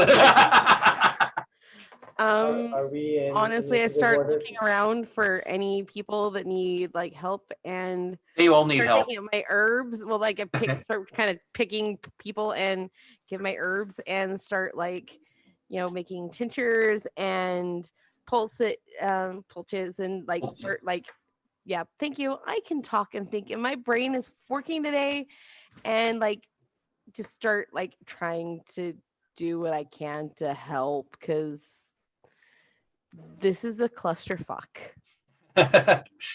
You're welcome. Slicer, No. no. Slicer, what were you asking, Kevin? Can you hear me okay? Yeah. Okay, my headset just beeped at me. I didn't know what that meant. Yeah, anyone that looks like they have big cuts or anything, I want to run over to and play some music to have maybe little nanobots like flies come out of my phone. Okay. And start stitching people and kind of fixing wounds. Okay. Do you have life? I'm not sure if you have life, but we'll take this as a hack reality. Yeah, you're trying to hack reality. Let me see if you can do that. I mean, I obviously I'm playing very fast and loose with things tonight, so I'll let you I'll let that happen just because it's, you know, it's story stuff. It's a neat idea. I'll allow that. Which All right. another, just from a game master standpoint, rule of cool beats rule of books, at least as far as I'm concerned. And Yamaya, you said basically you see the people climbing their way out and pulling their way out of the mud, and you hear your patron going, "There will be many people who are going to need help, daughter." Yes. So Yamaya goes, again, uses empathy to figure out who to help first, uses alternative medicine to, you know, tend to their wounds. If they're burned, then I have, I make a salve for them. If they have broken bones, then let's see, what can I do for broken bones? You have life. Basically, you can do. You've got life 3. You can heal whatever they have. If you try and do something really, really dramatic that looks unusual and people look at you funny, but considering this is the middle of a chaos vortex, in the middle of a chaotic festival, in the middle of a massive thunderstorm that came out of nowhere, nobody's going to be paying a whole lot of attention as to whether or not you fix somebody's broken arm with magic. Oh, I just lay my You're hand welcome. and If you've been in the middle of the desert, thunderstorms randomly popping out of a sunny sky, it happens very regularly. Mm-hmm. Yeah. Yeah. I've been in one of those. More than one, but one in particular. The first time I actually went, I've actually been to Burning Man a number of times, which is probably obvious. But the first time I went, we got a massive thunderstorm that began with hail and looked like a dust storm moving across the plain. And then we suddenly realized people were like throwing off their clothes going, "Oh, I'm going to get a shower. I'm going to get a shower. Oh, fuck. That's not a shower. That's hail." And then there's sand. And then there's what? And we ran, everybody, well, I was already in, but ran into our tents and held them as the storm hit us. So yeah, chaotic weather is kind of a thing out there. Meanwhile, Joe, Yes. you find yourself kind of as you are pulled in and pulled under, Mhm. you find yourself in a very old style, like medieval Russian, like a kind of a drinking hall of stone. And there are many shadowy figures around you, some of them more animal than human. I'm in And trouble. I know principal's office when I know one. When I see one, I'm in trouble. That's fair. That's fair. and the god that you the two gods that you evoke, the trickster and the elemental god you invoke, Yeah. because I'm not personally familiar with them, I can't describe them. So they would look as you would as primordial Could, Joe would see them both. K is a big like raven, and then Strybolg is like a big bearded guy who blows wind and stuff. So Okay. yeah. So you see the big bearded guy surrounded by this vortex of wind and storm, and he's holding a giant stone vessel, and that giant spirit raven is perched on his shoulder, and they look down at you very sternly as a raven can look, which is pretty damn stern. Yeah. And then the giant god offers you the glass and says, "Is good joke." It's a good joke. And we'll end there. Just that's a good punchline for the end of the session. So yeah, thank you everyone. Thank you. Dude, I don't get the joke. You had to be there. You had to be there. He's inside. He's inside me. Technically, he's inside me. Technically, It's literally Oh, inside yeah. joke. You are kind of a joke. Yeah. So yeah, good job, everybody. Anyone have any questions? Anything else you want to know? Anything else I can say as far as either Mage or GMing? That was awesome. Thank you.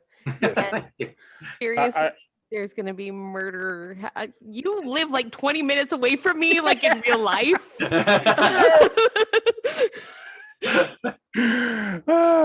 Yeah, she's gonna set me on fire. That's awesome. And there's reasons I like picked which. Like this is like my in real life stuff. Like Yeah, well, that's why I went the whole like wheeling and dealing with gods and spirits. Like that's my whole bag. Like I love that. That is amazing. That was fucking awesome. I love this. You got witch because you beat me to it. well, yeah. That was awesome, guys. That was awesome, folks. and Joe, that was fantastic. That was memorable. Thank you. I'm gonna have to find somebody who will let me play Joe again because. Well, I need to find an incredibly stupid game master. That's what.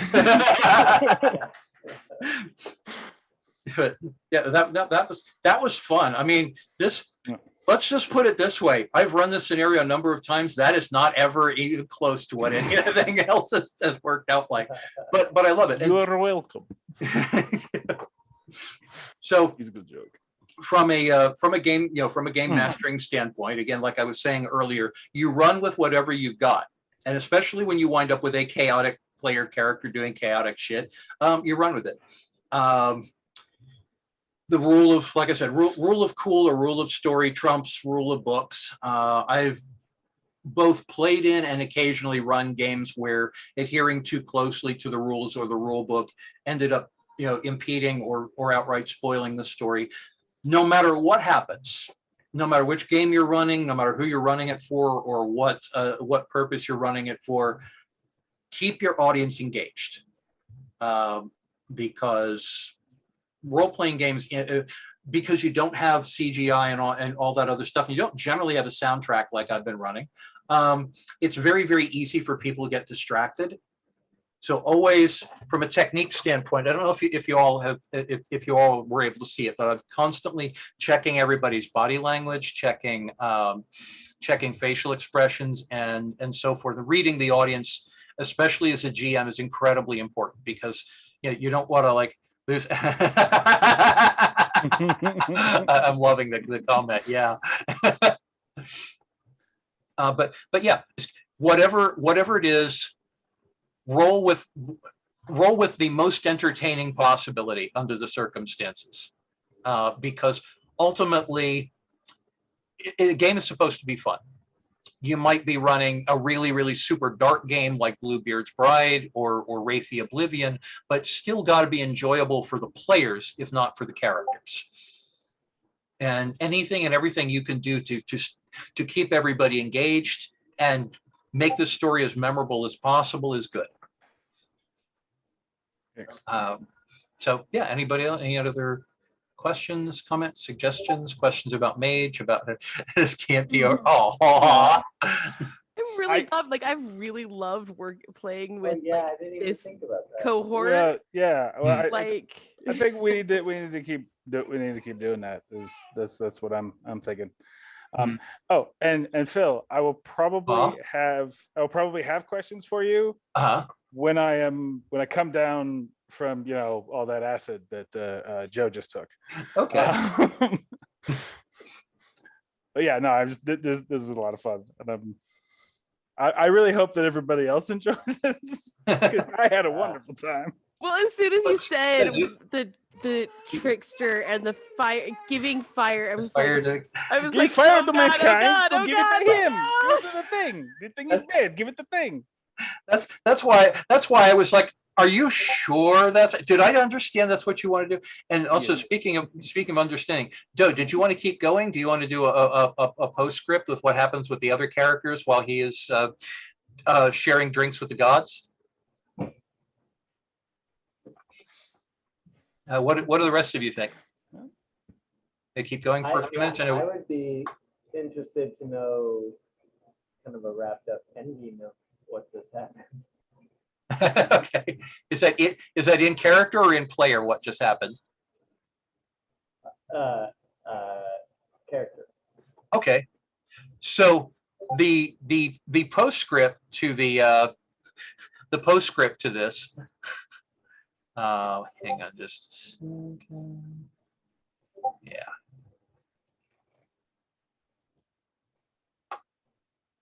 So what the rest of you see as the rain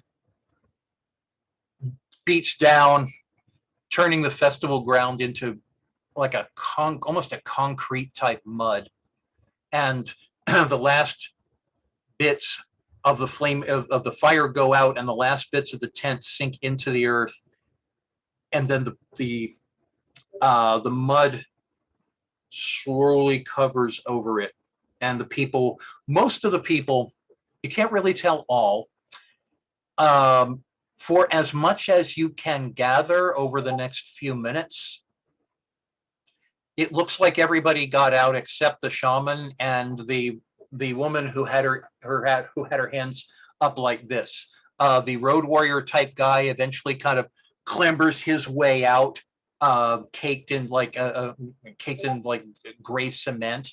The water is, the rain is still falling hard enough to wash a lot of the clay off of people. Eventually, people are holding their arms out. It almost looks like a sort of a prayer session to a million gods, as the firefighters realize that they are no longer needed because there's no longer any fire. There are, however, a lot of injuries, and those of you who are trying to help people can stay busy doing that for quite a while. When the rains begin to ease, Catastrophe, who has basically spun this circle around herself in the mud, is her feet are caked to the knees in mud. The rest of her is washed clean. Turns and looks at the three survivors. That is not what I wanted, but I realize that the three of you are blameless. Thank you for your help. I appreciate that, and I must admit that was one hell of a dance. And she looks over at you, at Yemaya, and says, she bows, she bows to you. Thank you, and thank your grandmother. Thank you, grandmother. Thank you, Yemaya. I appreciate the help. This would have been, she looks around, so much worse. The rest of you, ask what you will of me. What I can provide for the next few days until the final closure of this festival for now is yours. And again, she's kind of shimmering between shapes as you look as you look at her. Now, all of you are seeing different shapes that she is changing between. Eventually, she settles into whatever shape you would find most, not sexually desirable, but the shape you would most want, the person you would most want to see at a moment of peace. Whether that's a parent, or whether it's a god, or whether it's some spirit, or whether it's a person, an old love, a future love. That's the person that you see standing there going, ask what you want of me is yours.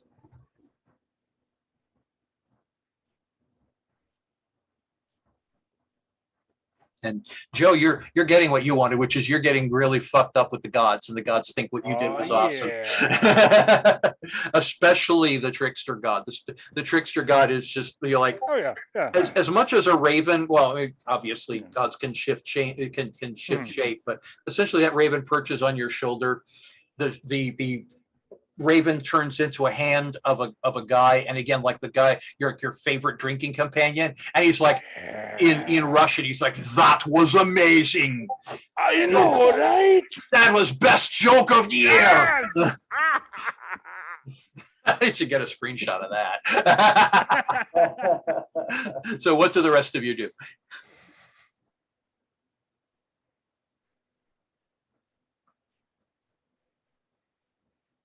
Yeah, I mean, I just really want you to like let me DJ, and maybe we can revive this party in like a less disaster sort of way, but like the positive side of a catastrophe.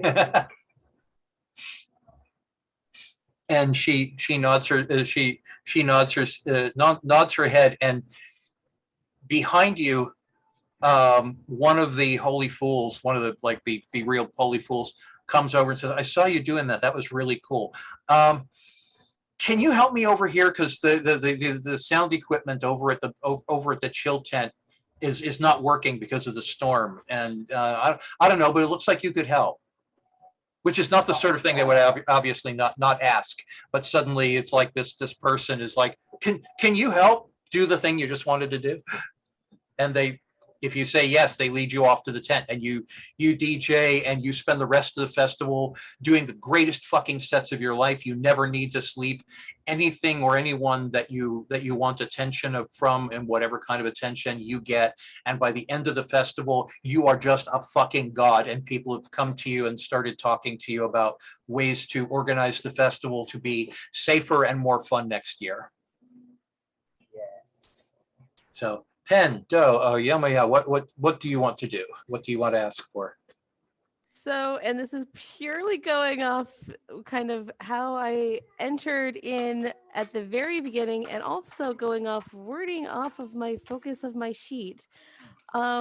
So I do really still want to restore those statues. Like, I want that ritual completed. Like, I want those, like, I still want that completed. 'Cause Okay. that feels very important to me. Also, I was definitely interrupted from a important sensual experience, and I would like those sorts of things to continue throughout the rest of this time, and just more of that free love sort of experience is going to continue throughout. So I want to finish that. Like, I really do want to restore those 4 statues, and then just the free love sort of ritual of the stuff is going to continue, and like it to be involved with it. So He's only been Cool. 6.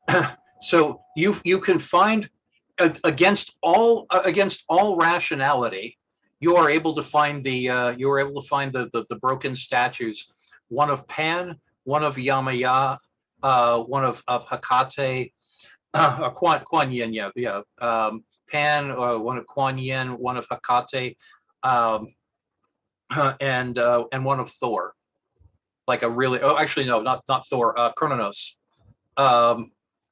They're really beautiful statues. It's a shame they were broken. You are able to fix them. That's actually good. And when you fix them, you feel this kind of a rush of thanks and like a blessing, and that blessing turns the rest of the festival into the greatest carnal sensual experience you have ever imagined. Nice. And Yamaya. So the person who she appears to me as is my daughter who died. So what I wish for, what I want in return for all of our hard work is that connection with now my daughter, who is now my ancestor, and to be more constant. So Cool. that's what I ask of you. So for the rest of cool, and for the rest of the festival, until the final morning after the festival is concluded, you spend a wonderful, healing, beautiful time with your daughter, and anything and everything that you have ever wanted to say to her, you get to say, and everything you've wanted to share with her that you could have shared in this space, you're able to share, and then. As the rays of the final morning begin to illuminate the site, she holds your hand, and looks you in the eye and says, "Thank you, Mama. Thank you. I needed that. I miss you. I love you, and I will always be there with you." Aw. Aw. So yes, again, thank you. And also another bit of, you know, GM's tip. If somebody, and by the way, Doe, thank you for asking for a conclusion for your characters, because you let me know you asked for what you wanted. Thank you for doing that. Thank you for asking for what you wanted. If your players want to keep going, if you're able to keep going, give everybody a satisfying conclusion. I have definitely played. Satisfaction is important. Huh? So- Oh, I was playing with my character and I said satisfaction was important. Sorry, satisfaction is important. Satisfaction is important. A good climax is important, and aftercare is important. So yeah, Is nearly burning a dozen people alive. yeah, Very So important. Sith is Mhm. fun. yeah. It looks like from basically from what you all can gather, the only people who actually died were the chaos, the chaos guy, the chaos ecstatic, the shaman, and the woman in the skirt, who definitely did not seem to expect anything of what happened. It's fair. That's fair. Yeah, that's fair. Is good joke. It's a good joke. It's a good joke. I asked the Myloa, Yemaya, and my ancestors to ease their journeys. Cool. Yep. And if they're like that, that will be done.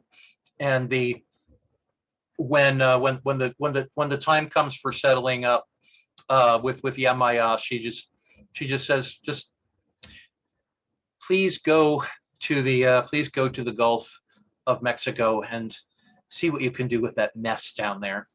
I'll help, but my people need it.